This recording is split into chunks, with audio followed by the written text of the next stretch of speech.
और भगवान का दिव्य बारात। देखिए, भगवान श्री राम का एक ऐसा बारात है जिसमें भगवान श्री राम दूल्हा रूप में नहीं है,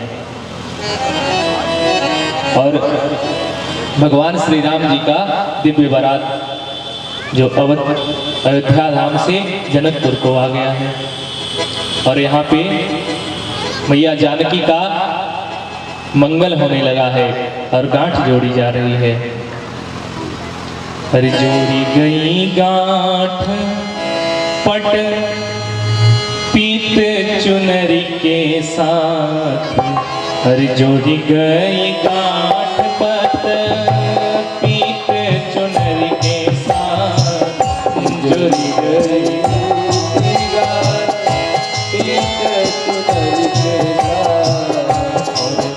जोरत बजावेला बजाना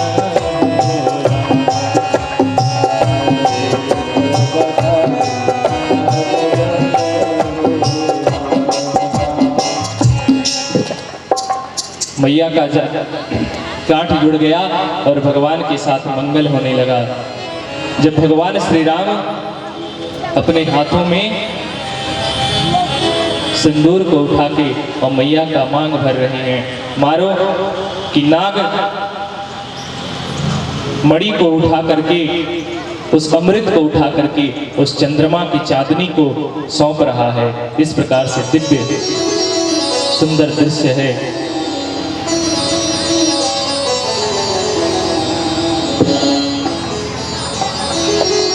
और इतना ही सुंदर पद लिखते हैं बिंदु जी इस पर। आज की बात सुनो सजनी,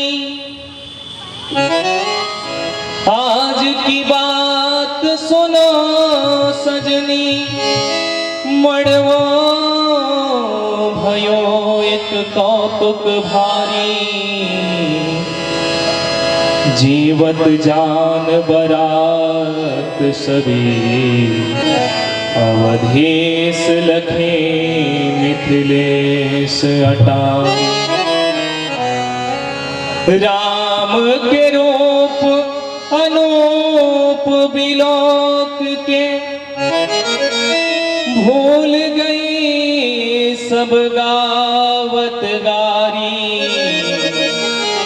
और भूल गए अवधेश को नाम को, और देने लगे मिथिलेश को गारी।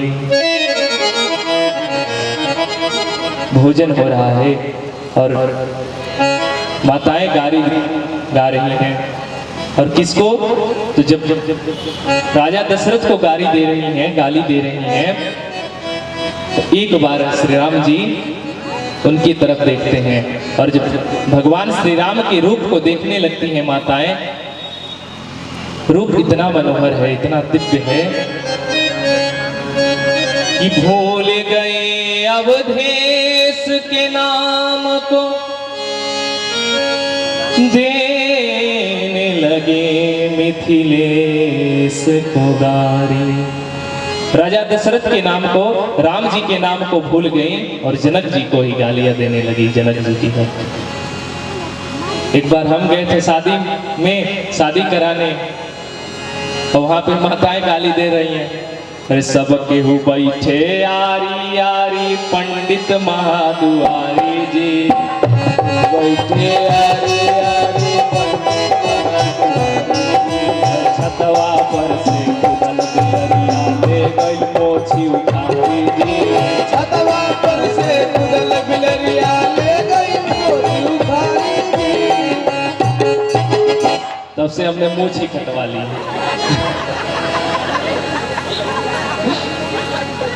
नहीं गहे उधर, लेकिन कटवा देनी तो भाई। तो माताएं दिव्य होती हैं, कुछ भी कह देंगी। जैसन पंडित जी के मोस वैसन कुकुर के,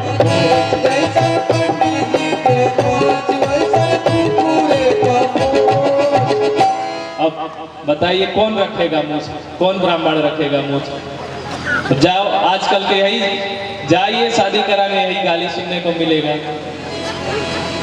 और पहले क्या दिव्य गारी होता था। अरे मत मनिहा मन में बुरा हमारे सुन बात हो, मत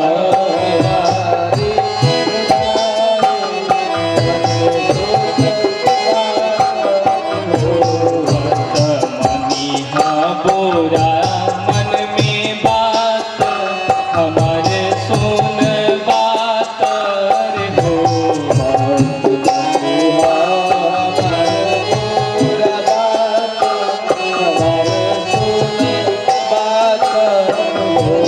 बाबू ये बाबू गारी कहा ससुरा के सौगात।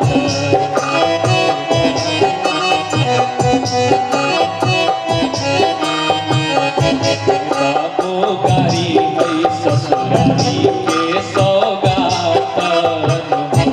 बाबू गारी है ससुरारी के सौगात।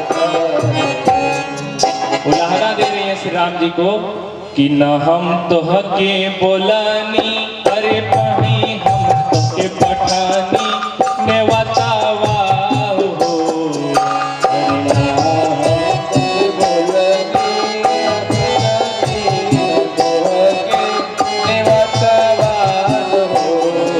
बिना पनाही के पैदल अइला मुनि के तो साथ, मुनि के तो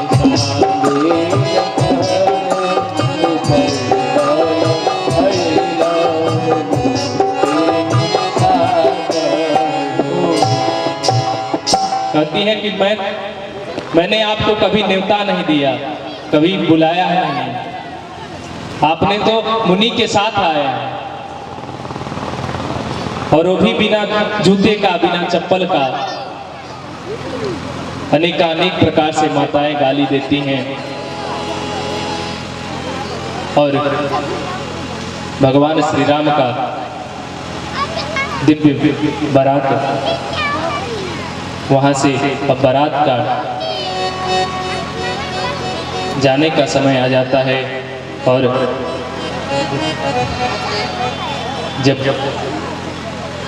बारात जाती है तो मैया जानकी जी को समझाती हैं, पिताजी जानकी जी को समझाते हैं कि देखो सास ससुर पति गुरु सेवा करे हो, पति रुख लख आयस अनुसर हो। जो सास हैं ससुर हैं उनकी सेवा कीजिएगा, पति का रुख देख करके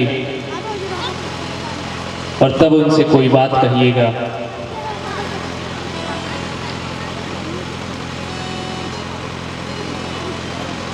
और इन सब बातों को समझा करके एक पिता अपनी पुत्री को डोली में बिठाता है, और जब डोली में बिठाता है कुछ दूर जनक जी जाते हैं। हेलो, आइए एक छोटी सी विदाई का गीत है।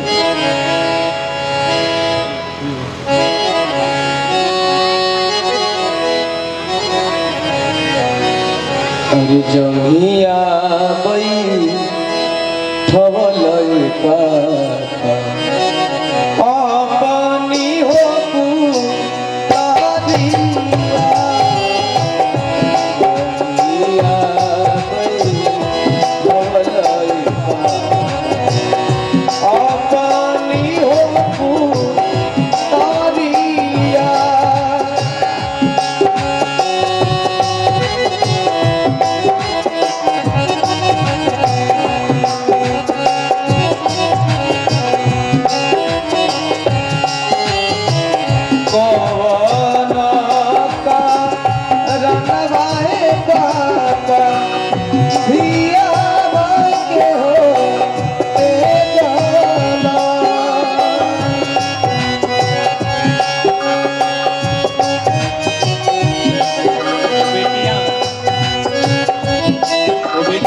जो जीवन भर पली है अपने पिता के कोख में, अपने पिता के घर में आज वही बेटी का विदाई वो बाप कर रहा है जो एक पराए घर में कर रहा है। भाव है नाही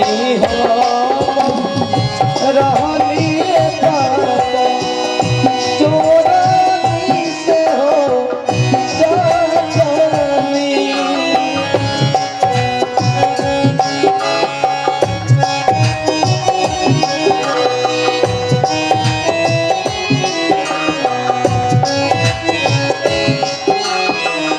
नाही हम साधवा में पाता बोलानी हो जानी।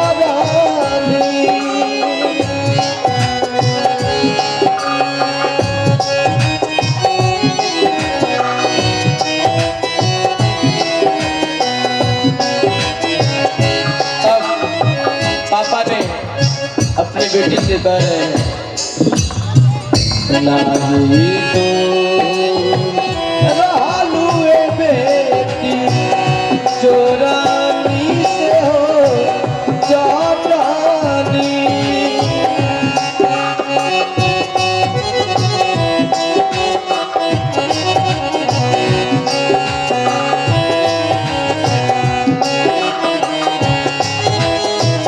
नाही हमर सभवा में बेटी पगारी हो जारू।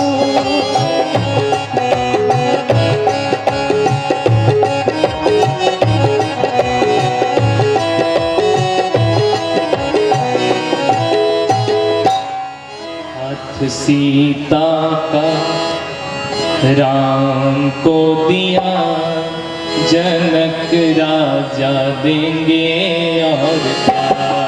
हाथ सीता का राम को दिया जनक राजा देंगे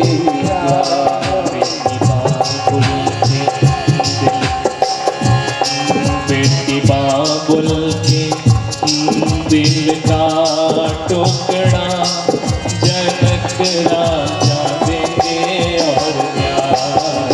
बाबुल का टुकड़ा जनक राजा देंगे क्या। देखिए उर्दू में बेटे को नूरे नजर कहा जाता है और उर्दू साहित्य में बेटियों को लखते जिगर कहा जाता है।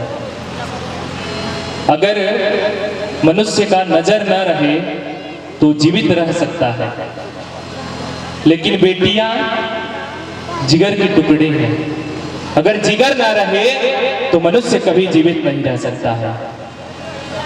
तो बेटी बाबुल के दिल का टुकड़ा जनक राजा देंगे और बेटी बाबुल के दिल का टुकड़ा जनक राजा देंगे और क्या।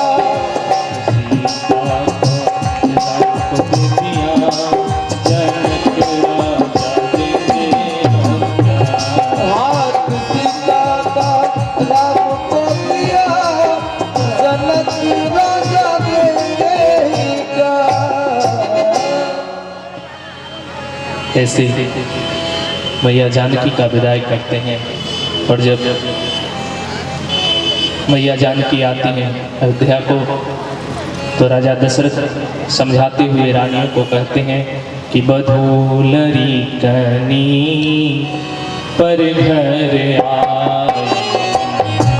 बधूलरी कनी पर घर आई।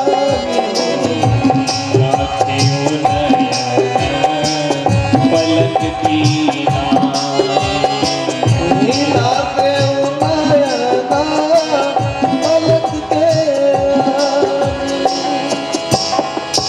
रानियों को समझाते हैं दशरथ जी और कहते हैं कि बधू लरिकनी पर घर आई। कि जो बधू है ये बच्ची है, ये लड़की है, ये हमारे घर आई है। और कैसे रखना, तो जैसे पलक आंखों की पुतरियों की रक्षा करती हैं वैसे आप इन बच्चियों की रक्षा करना।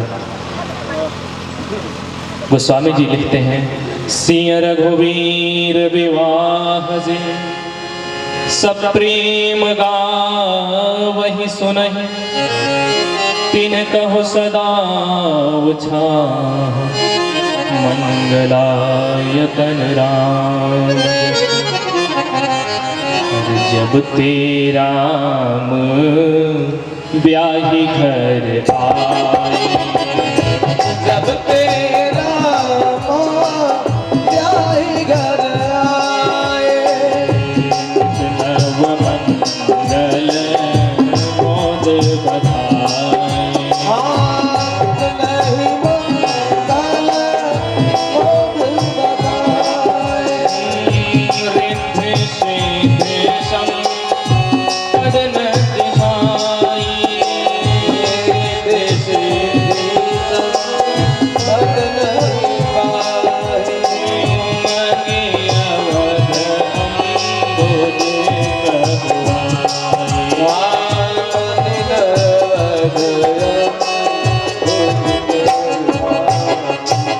अयोध्या में अड़िमा रिद्धि सिद्धि सभी छा गए हैं। रोज मंगल गान हो रहे हैं जब से राम जी और सीता जी आए हैं। एक दिन राजा अपने राज्य में बैठे हैं और देखते हैं क्या कि श्रवण समीप भय श्रीत केसा। श्रवण समीप भय कृत केसा।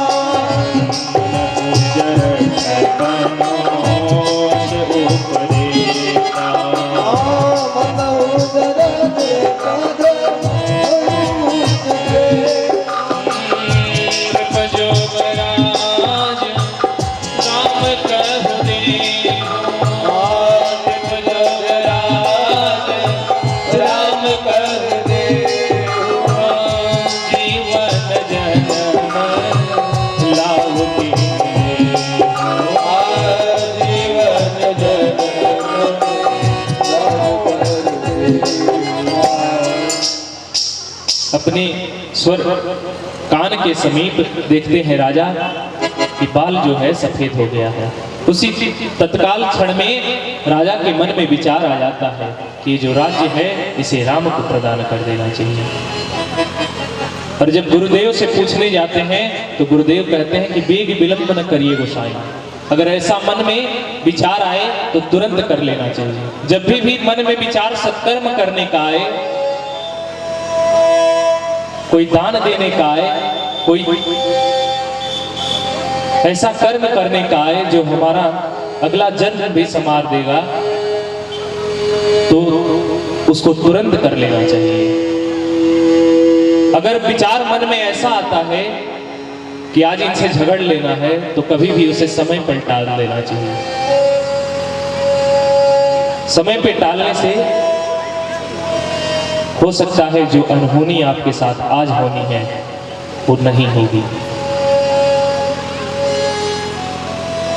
इसलिए गुरुदेव वशिष्ठ कहते हैं कि बेग विलंब न करिए गोसाई, जो करना है वो तुरंत कीजिए। और जैसे ही राजा ने घोषणा किया कि कल राम का राज्याभिषेक होगा, पूरे चारों दिशाओं में हाहाकार मच गया, शोर मच गया। सब मंगलगान करने लगे कि कल राम का राज्याभिषेक होगा। लेकिन बार बार देवताओं ने सरस्वती को प्रेरित किया। सरस्वती मैया आई और मंथरा की बुद्धि में प्रवेश कर गई, और मंथरा की बुद्धि में जैसे ही प्रवेश की, मंथरा क्रोधी कैकेयी मैया को समझाने लगी। और कैकेयी मैया को बार बार कहती है, मैया इतना स्नेह करती हैं राम जी से कि वो नहीं कहती हैं कि तुम ऐसा बुद्धि कुबुद्धि हमको मत समझाओ। भगा देते हैं मंथरा को लेकिन मंथरा कहती है चेरी छोड़ बनब का रानी, मैं दासी हूँ, दासी ही रहूंगी। भरत बने राजा चाहे राम बने राजा, क्या मैं रानी कभी बन पाऊंगी। मंथरा को की बुद्धि को प्रवेश कर जाती है कैकेयी मैया में, और मंथरा इतनी कुबुद्धि प्रवेश कराती है कैकेयी मैया में कि उस समय माता कुप भवन में चली जाती हैं। राजा दशरथ आते हैं और जब माता शपथ दिलाती है राम जी की कि आप शपथ खाइए कि आप हमें वचन देंगे, वचन दीजिए कि आप हमें वो वर प्रदान करेंगे जो देवासुर संग्राम में आपने हमें 2 वचन दिया था।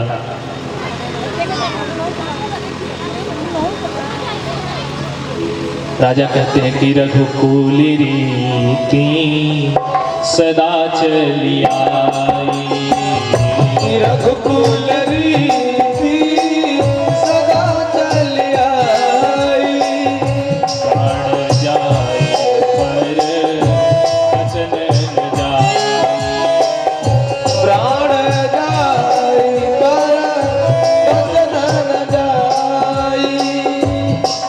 राजा अपने कुल का रीति बताते हैं कि कैकेयी मैया को कि प्राण के चले जाने पर भी वचन नहीं जाता, तो आप वर मांगिए। क्या कहती हैं? सुनह प्राण प्रिय